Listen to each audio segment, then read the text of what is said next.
आणि यानंतरची बातमी अहिल्यानगरमधून। अहिल्यानगरमध्ये श्रीगोंदा तालुक्याला गारपिटीनं अक्षरशः झोडपून काढलाय। श्रीगोंदा तालुक्यातील हंगेवाडीमध्ये पिकांचं मोठं नुकसान झालंय। डाळिंब असेल, लिंबू असेल, संत्रा, मोसंबीच्या बागा तर अक्षरशः उद्ध्वस्त झाल्या। आणि या सगळ्या पार्श्वभूमीवरती श्रीगोंदा तालुक्यातील हंगेवाडी परिसरात वादळी वाऱ्यानं झालेल्या जोरदार गारपिटीमुळे शेती पिकांचं तर नुकसान झालंय, सोबतच शेतकऱ्यांचं सुद्धा मोठं नुकसान झालंय। या संपूर्ण परिसराची आमदार विक्रम पाचपुते यांनी पाहणी केली। अचानक आलेल्या या सगळ्या नैसर्गिक आपत्तीमुळे शेतकऱ्यांचं अतोनात नुकसान झालंय। आपण दृश्य पाहतोय कशा पद्धतीने या फळबागा अक्षरशः झोपून गेलेल्या आहेत। हातातोंडाशी आलेला घास शेतकऱ्याच्या हिरावून नेलेला आहे। यामध्ये प्रामुख्याने डाळिंब, लिंबू, संत्रा, मोसंबीच्या फळबागांचं नुकसान झालंय। लवकरात लवकर पंचनामे करावे आणि मदत द्यावी अशी मागणी शेतकऱ्यांनी केली आहे। बातमी जळगावमधून आहे। जळगावला वादळी वाऱ्यासह पावसानं अक्षरशः झोडपून काढले। केळी पिकाचं तर मोठं नुकसान झालं। शेतकऱ्यांच्या डोळ्यात अश्रू तरळत आहेत। काढणीला आलेलं केळीचं पीक भुईसपाट झाल्यानं 2540 हेक्टरवरच्या केळीच्या पिकांचं मोठं नुकसान झालंय।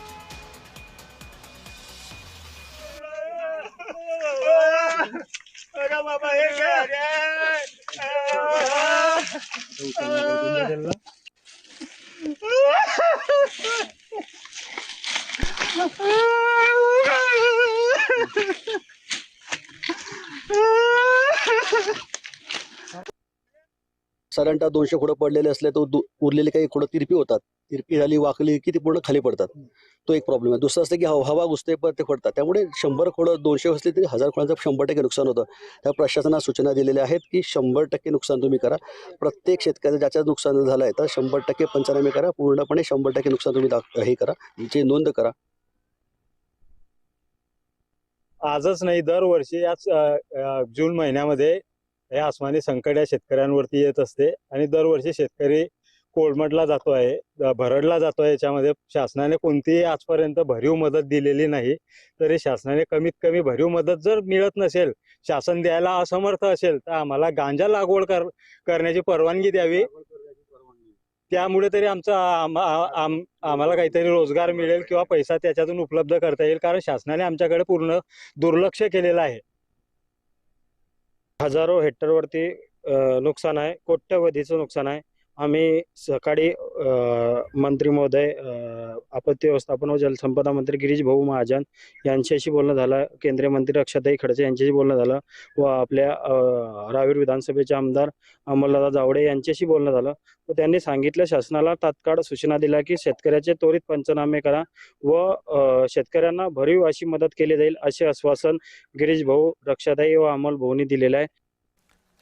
बातमी जळगावमधून आहे। जळगाव जिल्ह्यामध्ये वादळी वाऱ्याचा कहर पाहायला मिळतोय। वादळी वाऱ्यामुळे नशिराबाद टोल प्लाझाचं छत अक्षरशः उडून गेलंय। जळगाव जिल्ह्यामध्ये वादळी वाऱ्यानं अक्षरशः धुमाकूळ घातलाय। जळगाव भुसावळ महामार्गावरच्या नशिराबाद टोल प्लाझाच्या छतावरील पत्रे आणि लोखंडी अँगल वाऱ्याच्या वेगानं उडून गेले।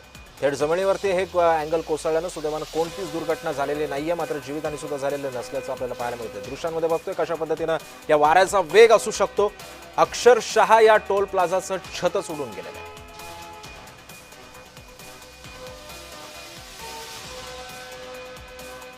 बातमी मनमाडमधून आहे। तिकडे मनमाडला सुद्धा मुसळधार पावसानं अक्षरशः झोडपून काढले। झाडं उन्मळून पडलेत, कांद्याच्या शेडचं नुकसान झालंय। नाशिकच्या मनमाड परिसरामध्ये झालेल्या या पावसानं अनेक ठिकाणी झाडं पडल्याच्या घटना घडलेल्या आहेत, तर दुसरीकडे चांदवडमध्ये कांदा शेडचं मोठ्या प्रमाणावरती नुकसान झालंय। जवळपास 35 टन कांदा भिजलेला आहे, तर काही ठिकाणी रस्त्याच्या कडेला असलेल्या टपऱ्या देखील वाऱ्यानं उडून गेलेल्या आहेत। काल संध्याकाळी मनमाड येथे खूप जोराचा वारा होता। कमीत कमी 100 ते 150 स्पीडने तो वारा होता। त्यामध्ये माझ्या दोघा शेडचे कागद उडून गेले, भल्या हे झाले, नुकसान झालं। 35 ते 40 टन माल होता। त्या माल कागद शेडचे कागद उडाल्यामुळे माल भिजला गेला, त्याचंही नुकसान झाले। दरम्यान गारपीट वादळी वाऱ्याचा राज्यातल्या 24 जिल्ह्यांना फटका बसतोय। कृषी मंत्री दत्तात्रय भरणे यांनी माहिती दिलेली आहे। साधारण 1 लाख एकर शेतीला फटका बसलाय असंही भरणे म्हणतात। लवकरात लवकर पंचनामे करण्याचे भरणेंनी सुद्धा आदेश दिलेले आहेत।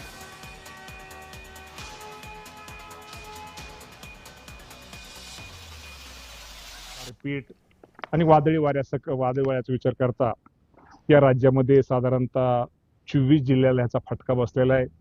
साधारणतः 1 लाख एकर क्षेत्रापेक्षा सुद्धा खूप पिकांचं, फळबागांचं खूप मोठ्या प्रमाणामध्ये नुकसान हे झालेलं आहे आणि त्याचा फटका माझ्या शेतकऱ्यांनी ज्या पिकावरती उद्याचं स्वप्न रंगवलेली त्या स्वप्नाचा चक्काचूर झालेला निश्चित प्रकारे शेतकऱ्यांचं खूप मोठं नुकसान झालेलं आहे.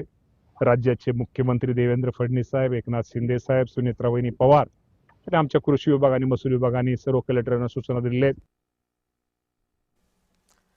बातमी बारामतीमधून आहे. बारामतीमध्ये वादळी वाऱ्यासह पावसानं अक्षरशः तडाखा बसलाय. पावसामुळे शेती पिकांचं मोठं नुकसान झालेलं आहे. पालकमंत्री सुनेत्रा पवारांनी नुकसानाची पाहणी सुद्धा केलेली आहे.